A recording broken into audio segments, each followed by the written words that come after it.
Thank you.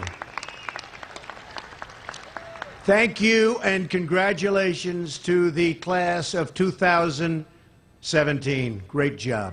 And General Kelly, I want to thank you for your leadership as the Coast Guard's Service Secretary. You've really been something very, very special to us as a country and to me and our administration. You've done, throughout your entire life, an incredible job defending your country. Thank you very much, John. Okay.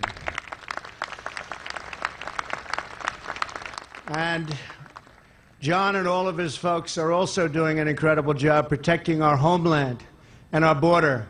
And I'm thrilled that my first address to the Service Academy is the graduation ceremony of the United States Coast Guard. Believe me, it's a great honor. I've been here before, and it's a very, very special place. Every cadet graduating today as your Commander-in-Chief, it is truly my honor to welcome you aboard. And you should take a moment to celebrate this incredible achievement. Governor Malloy, thank you for being here. Governor, thank you. We're glad you could join us, and I know how busy the governors are nowadays, and they're out there fighting. It's never easy. Budgets are a little tight, but we're doing a job. All of us are doing a job working together. I want to also thank Admiral Zukroft and his leadership. His leadership has been amazing. Today's graduates will be fortunate to serve under such capable and experienced Commandant. He really is fantastic. Thanks also to Admiral Rendon, the Academy Superintendent. Admiral, I understand you come from a true Coast Guard family. 2 brothers, a nephew, a cousin, have all passed through these halls. That's very impressive. I guess you like the place, right? Somebody in your family has been doing something right, I can tell you that. I'm sure that they all are very proud, just as we are very proud of the fine young officers who are graduating today, Admiral, on your watch. I would also like to take this opportunity to express our appreciation to all of the parents and the grandparents and family members who have supported these amazing graduates. Give your parents and everyone a hand. Come on.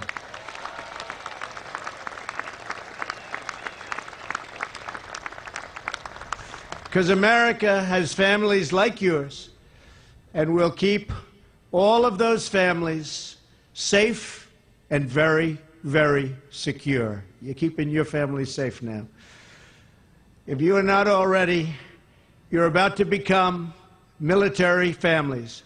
So starting today, I hope you feel the full gratitude of our nation. These fine young cadets are about to take their rightful place on the front line of defense for the United States of America. Cadets, you deserve not only the congratulations, but the gratitude of each and every American, and we all salute you. A proud nation.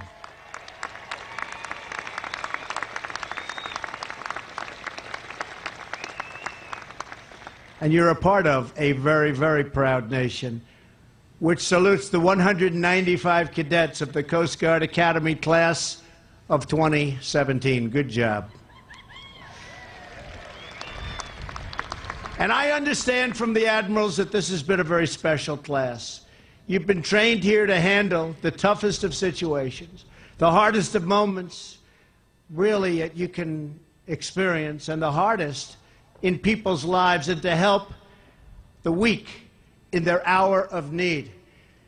But even for the Coast Guard, this class has been exceptionally dedicated to public service. You served breakfast at the local food bank every single weekday. You rebuilt a home with Habitat for Humanity. Last year, you led cadets in donating a total of 24,000 hours, a lot of time, to community service. You've done amazing work, and in the true Coast Guard fashion, you had fewer people and fewer resources, but you accomplished the objectives, and you did it with skill and with pride, and I'd like to say under budget and ahead of schedule. We're doing a lot of that now in the United States government. We're doing a lot of that. I won't talk about how much I saved you on the F-35 fighter jet. I won't even talk about it. Or how much we're about to save you on the Gerald Ford, the aircraft carrier. That had a little bit of an overrun problem before I got here, you know that. Still going to have an overrun problem. We came in when it was finished. But we're going to save some good money. And when we build the new aircraft carriers, they're going to be built under budget and ahead of schedule. Just remember that. That'll allow us to build more. Now, of course, there are always a few slip-ups from time to time. You know that.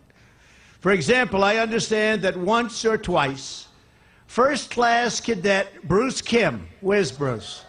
Where's Bruce? Bruce, how do you do this to yourself, Bruce? As regimental parking officer, might have accidentally caused a few tickets to be issued or a few of your cars to be booted. Bruce, what's going on with you? But cadets, from this day forward, we want everyone to have a clean slate in life. That includes Bruce, right? And so, for any oversights or small violations that might have occurred this year, as tradition demands, I hereby absolve every cadet serving restrictions for minor offensive. Now, Bruce, stand up once again, Bruce. They saved you, Bruce, because they all wanted me to do that, okay? Thank you, Bruce. Congratulations, Bruce. Now everyone's the same. Good job. By the way, Bruce, don't worry about it. That's a tradition. I was forced to do that. You know that. Don't worry. This is truly an amazing group of cadets that are here today for commission. You could have gone to school anywhere you wanted and with very, very few responsibilities by comparison. Instead, you chose the path of service. You chose hard work, high standards, and a very noble mission to save lives, defend the homeland, and protect America's interests around the world. You chose the Coast Guard. Good choice. Good choice. You've learned skills they don't teach at other schools, right here on the grounds of this academy, and also on your larger campus, the Open Sea. That is a large, large campus, isn't it? A beautiful campus. But the greatest lesson you've learned at this proud institution is the knowledge you've learned about yourself. It's the knowledge that each and every one of you is something very special. You are leaders. For the first stormy days of your swab summer to your final weeks as a first-class cadet, you have been expected to take responsibility, to make decisions, and to act. And I, like all leaders, that's exactly what you have to do. You have to act, and you have to act properly, and you have to learn how to act under great, great pressure. You're all going to be under great pressure. You have to learn how to respond and to act under great pressure. Just days from now, you will put this vital skill into the service of your ships, your sectors, and your country. You'll serve as deck watch officers on our amazing Coast Guard cutters. You'll bring law and order to the dangerous waters as boating officers. You will block illegal shipments of cash, weapons, and drugs. You will battle the scourge of human trafficking, something that people haven't been talking about, one of the big, big plagues of the world, not our country only, the world, human trafficking. Americans will place their trust in your leadership, just as they have trusted in generations of Coast Guard men and women, with respect for your skill, with awe at your courage, and with the knowledge that you will always be ready you are always ready. Not only will our citizens trust in your leadership, your commanders will trust you as well. The Coast Guard is the gold standard in delegated decision-making down to chain command. So just as your instructors have at the academy, your Coast Guard commanders will explain their vision, and then they will trust you to get the job done. Just like I, as your president, will also trust you to get the job done. It's amazing to think of the adventures that are about to begin for you. Across the country this month, millions of other students are graduating, high school, college. Many others are wondering, just what am I going to do? They're saying to themselves, what are they going to do? You know what you're going to do. Many students are graduating from college right now. They're saying, what am I going to do? Where am I going to go to work? You know it. You picked a good one, by the way. You picked a beautiful one, a good one, and we're really proud to have you, I can tell you. Years from now, some of them may look back and ask themselves whether they've made the right choice, whether they've made the most of the opportunities they've been given. In the Coast Guard, you will face many challenges and many threats. But one thing you will never have to face is that question of, what will I do? When you look back, you won't doubt. You know exactly how you spent your time saving lives. I look at your admirals. I look at General Kelly. I look at some of the great people in service, and I want to tell you, they're excited about life. They love what they do. They love the country. They love protecting our country, and they love what they do. Is that right? Good. I didn't think anyone was going to say no. That would have ruined our speech, right? They're great people. You always know just what you'll be, the leaders and officers of the United States Coast Guard.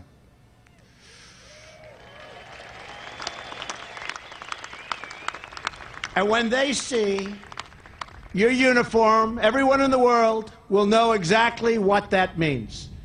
What standard? And really, if you think of it, when you talk about the great sailors and the great sailors of the world, we have them. But what stranded sailor doesn't feel relief when those red racing stripes break the horizon?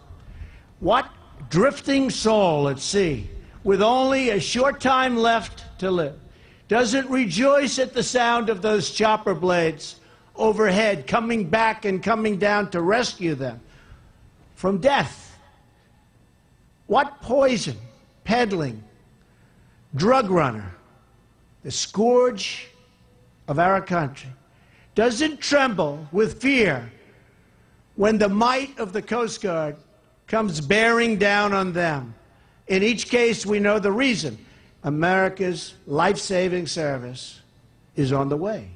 The Coast Guard is truly vital to the United States Armed Forces and truly vital to our great country.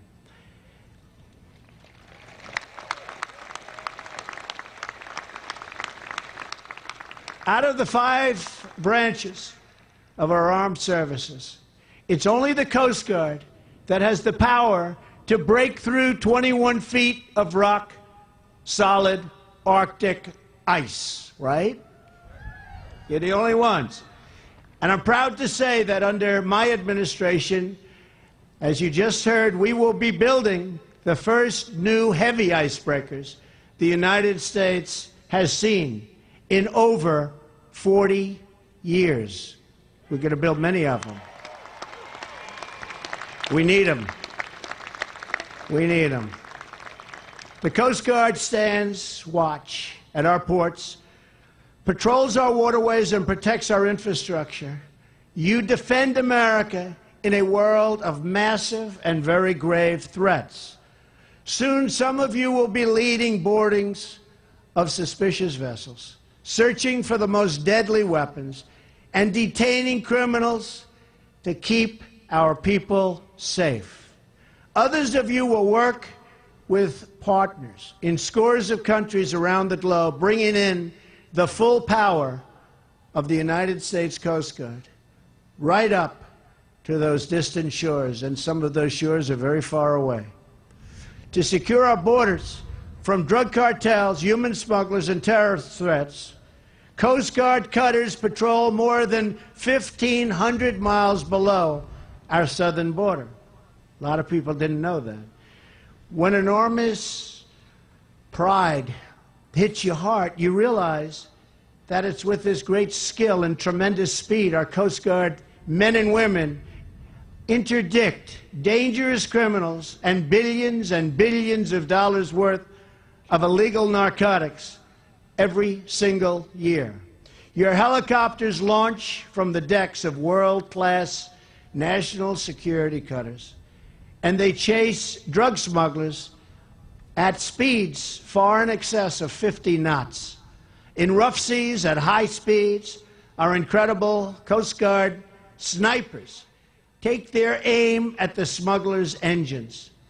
And time after time, they take out the motors on the first shot. They don't like wasting the bullets, right? They actually don't. Your slice through roaring storms and through pouring rain and crashing waves is a place where few other people will ever venture. Exciting, exciting. But you have to have it in your heart. You have to love it. You love it. In the Coast Guard, you don't run from danger, you chase it. And you are deployed in support of operations in theaters of conflict all around the world.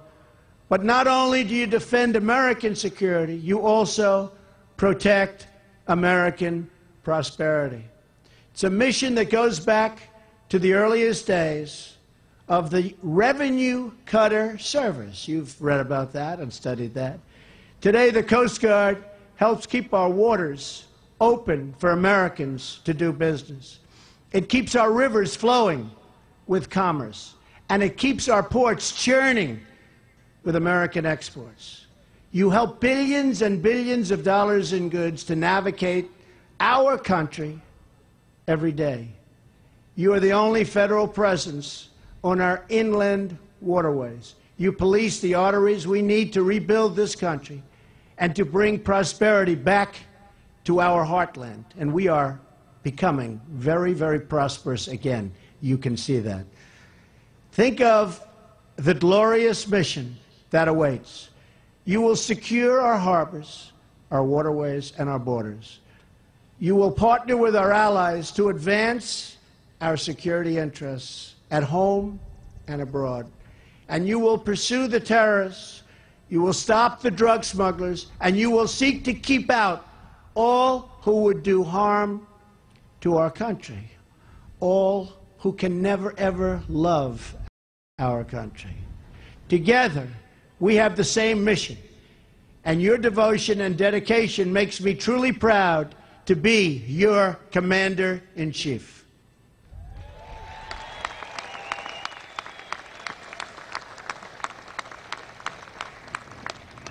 Thank you. Now I want to take this opportunity to give you some advice. Over the course of your life, you will find that things are not always fair. You will find that things happen to you that you do not deserve and that are not always warranted. But you have to put your head down and fight, fight, fight. Never, ever, ever give up. Things will work out just fine. Look at the way I've been treated lately, especially by the media. No politician in history, and I say this with great surety, has been treated worse or more unfairly. You can't let them get you down. You can't let the critics and the naysayers get in the way of your dreams.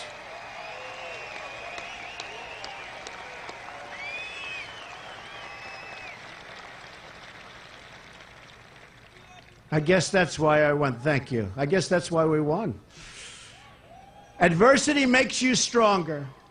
Don't give in, don't back down, and never stop doing what you know is right. Nothing worth doing ever came easy. And the more righteous your fight, the more opposition that you will face. I've accomplished a tremendous amount in a very short time as president. Jobs are pouring back into our country. A brand new Supreme Court justice who's going to be fantastic for 45 years. A historic investment in our military. Border crossings, thank you to our general, are down more than 70% in just a short period of time. A total record, by the way, by a lot.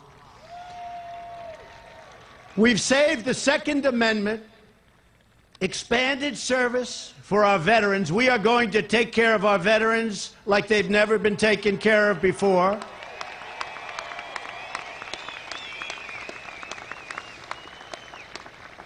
I've loosened up the strangling environmental chains wrapped around our country and our economy. Chains so tight that you couldn't do anything, that jobs were going down, we were losing business, we're loosening it up. We've begun plans and preparations for the border wall, which is going along very, very well. We're working on major tax cuts. For all, we are going to give you the largest tax cut in the history of our country if we get it the way we want it. And we're going to give you major tax reform. And we're also getting closer and closer day by day to great health care for our citizens. And we are setting the stage right now for many, many more things to come. And the people understand what I'm doing, and that's the most important thing. I didn't get elected to serve the Washington media or special interests. I got elected to serve the forgotten men and women of our country, and that's what I'm doing. I will never stop fighting for you, and I will never stop fighting for the American people. As you leave this academy to embark on your exciting new voyage, I am heading on a very crucial journey as well. In a few days, I will make my first trip abroad as president, with the safety, security, and interests of the American people as my priority. I will strengthen old friendships and will seek new partners, but partners who also help us, not partners who take and take and take. Partners who help, and partners who help pay for whatever we are doing and all of the good we're doing for them, which is something that a lot of people have not gotten used to, and they just can't get used to it. I say, get used to it, folks. I'll ask them to unite for a future of peace and opposition, for our peoples and the peoples of the world. First in Saudi Arabia, where I'll speak with Muslim leaders and challenge them to fight hatred and extremism and embrace a peaceful future for their faith. And they're looking very much forward to hearing what we, as your representative, we have to say. We have to stop radical Islamic terrorism. Then in Israel, I'll reaffirm our unbreakable alliance with the Jewish state. In Rome, I will talk with Pope Francis about the contributions of Christian teachings to the world. Finally, I'll attend the NATO summit in Brussels and the G7 in Sicily to promote security, prosperity, and peace all over the world. I'll meet scores of leaders and honor the holiest sites of these three great religions. And everywhere I go, I will carry the inspiration I take from you each day, from your courage and determination to do whatever is required. Save and protect American lives. Save and protect American lives. We want security. You're going to give us security.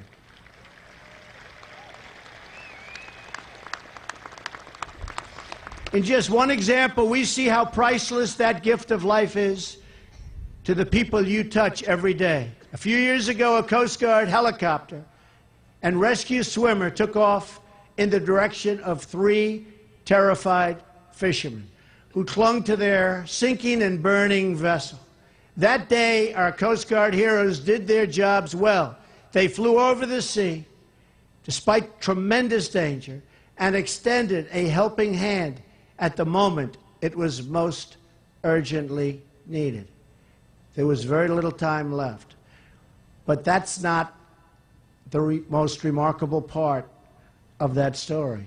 As one Coast Guard swimmer put it, you do that stuff all the time. You do it every hour of the day. Something is happening all the time with the United States Coast Guard. You do an amazing job. A remarkable thing happened with that rescue, but when you think of it, you do those rescues all the time. There, the Vietnamese fishing captain grabbed the swimmer's hand. He looked at his Coast Guard rescuer in the eye and said, "I was asking God to please let me live. I need to see my kids. Please, God, please let me live so that I can see my kids. Then God sent me you." That's what he said.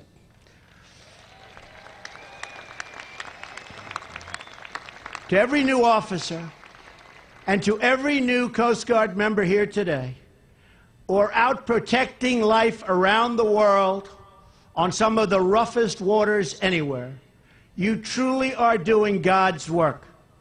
What a grateful heart you must all have, because it is with my very grateful heart and America's cheers for the Coast Guard and America cheers for you often that we wish you good luck.